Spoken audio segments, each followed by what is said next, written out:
traumatic experiences and those adverse child experiences can make it more likely that people will grow up to use substances. But I'm looking at actually at immediate triggers, because there's some kind of interesting and kind of, I would say, sad research with college students around sort of what are some experiences that lead to use within 24 hours after that experience.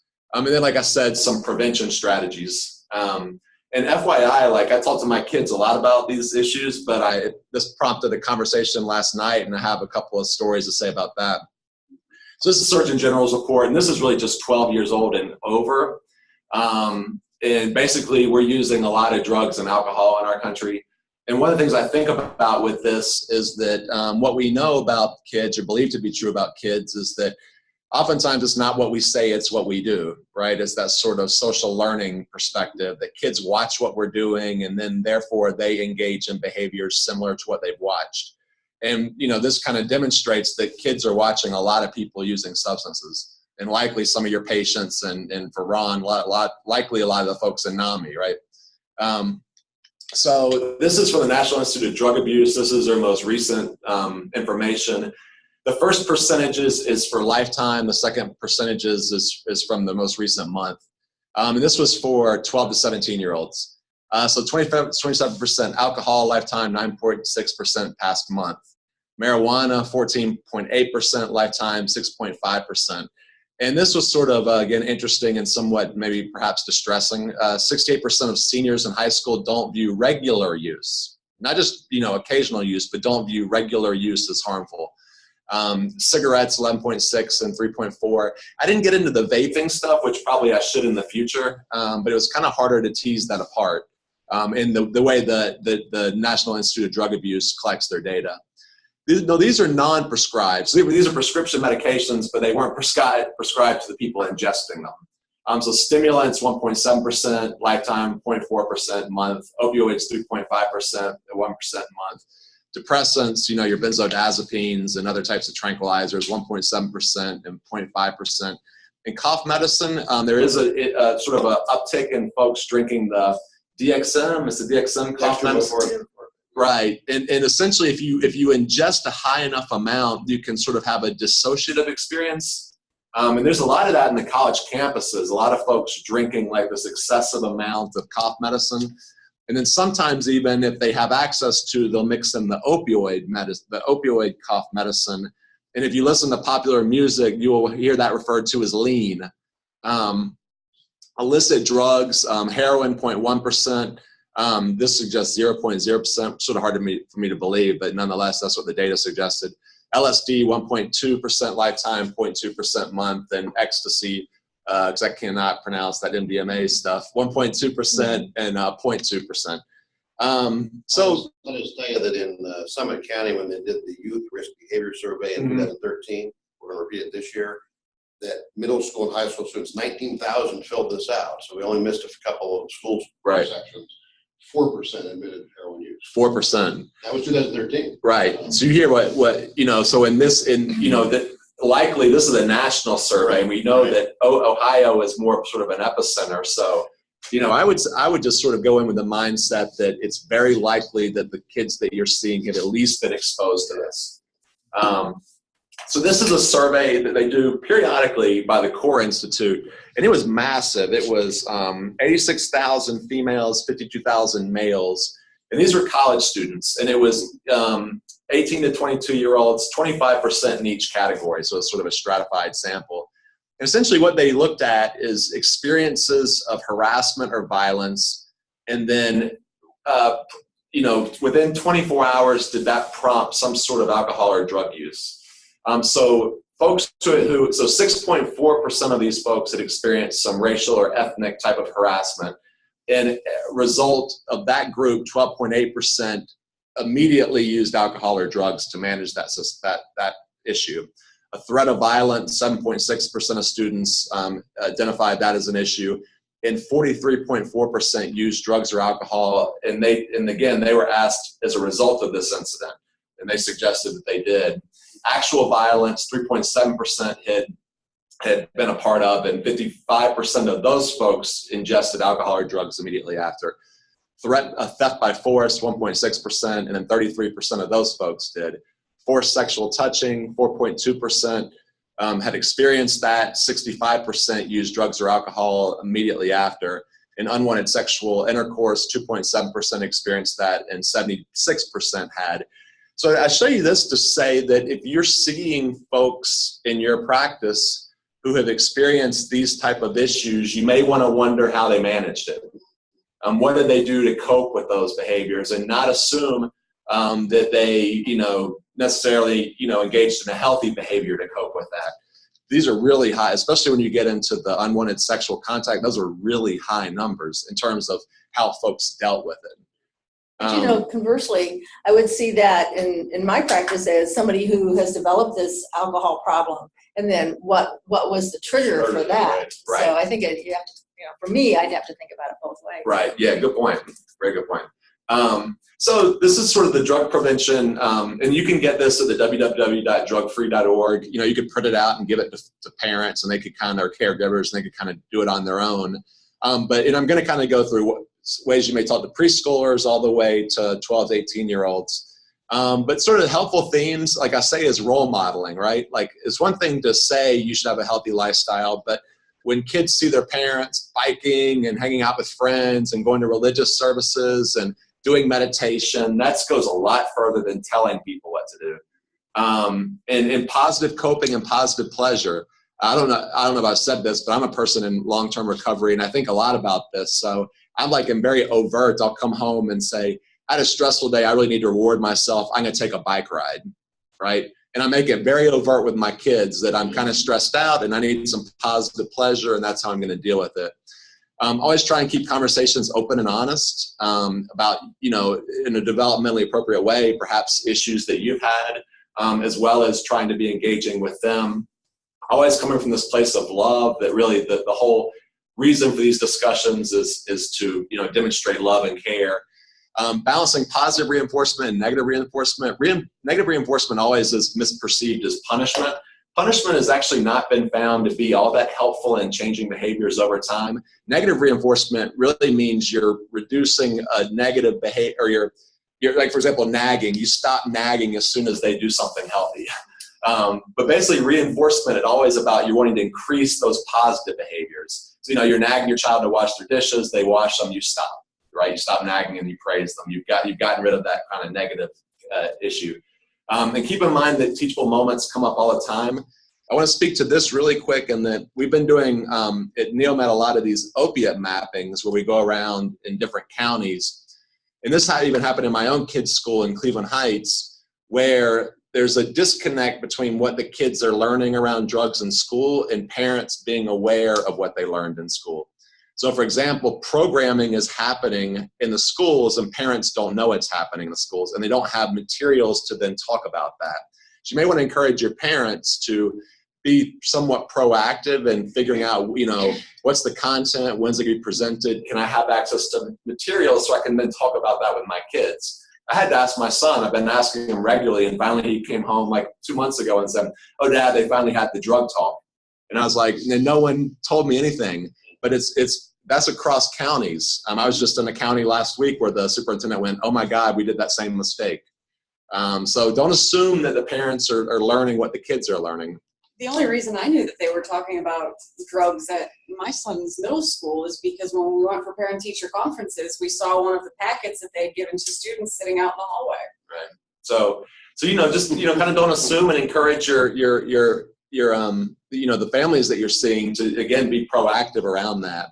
So for preschoolers, again, you want to role model, discuss, this is kind of, I think, a cool thing. I'm not going to go through all these, verbatim, but, you can talk about the fact that, I eat healthy, and I drink lots of water, and I don't smoke because I really like being strong, and I like being able to run with you. And you talk about like really practical ways that it's made your life better. For them, you help break chores into really small steps, and it's kind of like that thing of learning. You don't have to get overwhelmed by a problem. You can break a big problem into little steps. Certainly explaining that, they should only eat food or take medications from a trusted adult. And even like frustration. So, when you see your kids like trying to build something, Legos perhaps, or blocks or whatever, and they're tying their shoe, and they're getting very frustrated. to kind of help them, that's a teachable moment, right? Because frustration can be a trigger, and helping them kind of think about what are some solutions that they could come up with to deal with that problem, and how could they even deal with the distress in that moment. If they can learn how to deal with distress tying their shoe, it'll help them deal with distress, in their adolescence and beyond. So here's just like some scenarios. Like when you're giving your kid a vitamin, you may want to say, and by the way, these should never be like one-way conversations. These are just how you start the conversation. And then it should be a really interactive process. But as a parent, you may say, vitamins help your body grow, and you should only take what I give you. Too many vitamins can hurt you and make you sick. So you're already kind of teaching this dosage, this dosage concept. Another one, your child, I love this one. By the way, I was wondering, like with my son, when he's like 5 or 6, I was wondering, like, should I start to talk to him about my drug and alcohol use history? And I thought, no, he's too young. And then around 6 years old, he came up to me and said, Daddy, how come you never drink beer? And I thought, my God, he's been watching. Like, he had been watching what was going on. So anyways, your child sees somebody smoking. And you've already talked about the dangers of smoking. You could kind of say that, adults can make those decisions, so it may not be the best for them. And you can kind of talk a little bit about addiction in a way that sometimes when people start smoking, they find it really hard to stop. And then again, that kind of, you may want to say something like, I don't smoke because I really enjoy running, swimming, and being as strong as possible. And also, I like to spend my savings on vacations and movies. Right? So you're kind of talking about those kind of, why you're engaging the behavior in a way that your kids would understand and see as rewarding. So 5 to 8-year-olds, discuss drug-related messages. So if you think about when you watch TV, you learn that people are supposed to celebrate positive occasions with alcohol. It's Miller time, right? You want to try and keep discussions on substances focused on the present. They don't care about long-term consequences, nor can they conceptualize it. So focus on the present and how it would affect them in whatever it is that they care about in that moment. We sometimes forget that we assume that kids know that we don't want them to use, but you really, the research suggests you want to send very clear messages that that's not acceptable in this family, and these will be the consequences associated with that. If you yourself use tobacco and alcohol, you just want to consider what message this sends to your kids, and you may want to have a discussion around that. Again, work on helping them boost problem-solving skills in long-term ways. So for just an example, we've talked a lot about those sort of passive communication styles. If you notice that your child is constantly frustrated because they're kind of like they're getting, dismissed by their peers, or they're not being treated with respect by their peers, you may not want to think about that as well, you should do this with Johnny or whatever, like from a peer-to-peer, but that may be a communication style. And maybe they need help learning to say no to people and being assertive, so that that's something they can carry with them throughout their life, not just in dealing with Johnny. This is kind of a balance, I think, because you want to challenge your kids. My kids do a lot of things like learning Hebrew that they don't like, and they would say that makes them feel bad. But I think in part in your mind, you kind of got to know a little bit of a difference. My kids, though, after they've done it, they feel good about themselves, right? It's really just like they're waking up at 9 o'clock in the morning and then going. But you want to, like, if they're with friendships where they're not feeling comfortable or feeling respected, but you kind of think they should continue to be with them, that can send sort of a negative message, and perhaps, they might need to be supported in not having that friend anymore. So these are, again, 5 to 8-year-olds. Your child expressed curiosity about what the pills you take. You may want to say something that just because it's in our medicine cabinet doesn't mean it's safe for you. Any of your friends says it's okay, say, no, my parents won't let me take something that doesn't have my name on the bottle. And this kind of is going to plant a seed in terms of kids, and actually, by the way, adults in recovery need something to say. If you're caught off guard and you've never thought through how you're going to respond to something, it can be really challenging. Another one, I think this is funny, just about letting your kids be them. So your child dressed himself in a pink zebra tank top, polka dot vest, and orange shirts and boots. And by the way, like, dress is something you should let your kids do, right? Like, if they want to wear something, let them wear it and empower that. And something you'd say is, you look great. I love how you express your personality in your outfits. Because that's like that's one of the first things a child can do with regard to decision-making and their identity. And you want to empower that. And does it really matter that they dress like that? No. So 9 to 12-year-olds, again, make sure that you understand the rules, that they understand the rules. So this is kind of a strong example, but I have just a quick story about this. When I was about 13, I already started to get into really excessive alcohol use. And of course, there's a little group of us who was doing that. We had this one friend who used to say, I can't do that because my dad drug tests me. And we kind of got that, understood it, and didn't press him. And he carried that story until he was 18 years old. It wasn't until our 25th high school reunion, he said, I made that up. And that may be a kind of a strong statement, but actually, I was talking to my kids last night and about kind of this issue, and I was wondering, what kind of script might be helpful. And they didn't really have an idea. And I said, well, one thing you tell them is that your dad's been around the block a few times and he worries a lot about these issues and that he'll drug test us if we don't look right. And they were both like, no, that sounds okay. I can do that. But basically you want them to have some kind of message, or some kind of script that they can say. Again, you want to focus more on the present and, in that 9 to 12-year-old group and even beyond that, appearance is a big thing. You want to be careful with girls in particular, because girls already get a lot of messages about appearance. So more about like healthy appearance, not about attractiveness. So really it should be more about like, if you're smoking, it can really make your teeth look brown, and that's not a healthy, a healthy way to carry yourself. Alcohol certainly can make you pudgy and get in the way of like your health behaviors. So you really want to focus on appearance related to health, not appearance. And then a big one is, we were just talking about this earlier, if you listen to popular music right now, if you turn on some of the popular radio stations, you're going to hear singers and rappers glorifying Addies, which is Adderall, and Perks, which is Percocets, and Xannies, which is Xanax. And I asked my son one time, I said, what are they talking about? Because I knew what they were talking about, and he knew. He's like, Xannies is Xanax, Addies is Adderall. He's in 6th grade. So they are understanding these messages. So I think, you want to watch TV and listen to music with them and just have conversations around. And then also, I had my son actually, because after that conversation, there's some musicians who did some interesting focus groups, and they were saying how they said how it was all fantasy. They're saying I couldn't write music if I was using Xanax like that. And it was really helpful for him to hear them saying that this was all a fantasy thing and that they couldn't have been productive if they had been engaged in that. So you kind of want to look for those opportunities to clarify that while it may not be positive, nonetheless, it's a fantasy thing. And that oftentimes that's not how they're really living. So, 9 and 12-year-olds, your child is starting middle school and you know that they'll be offered drugs or alcohol. Conversation starter might be, I'm guessing that you'll hear about kids who are experimenting and you may feel pressure to experiment. That's pretty normal. I went through it. Again, that's that pretty, normalizing and being open and honest. I just want you to know the best thing you can do is talk to me about that stuff you hear, see. I won't freak out. I think is always a big thing to say. And again, this is not to be something you just say and walk away. You then, invite a conversation around this.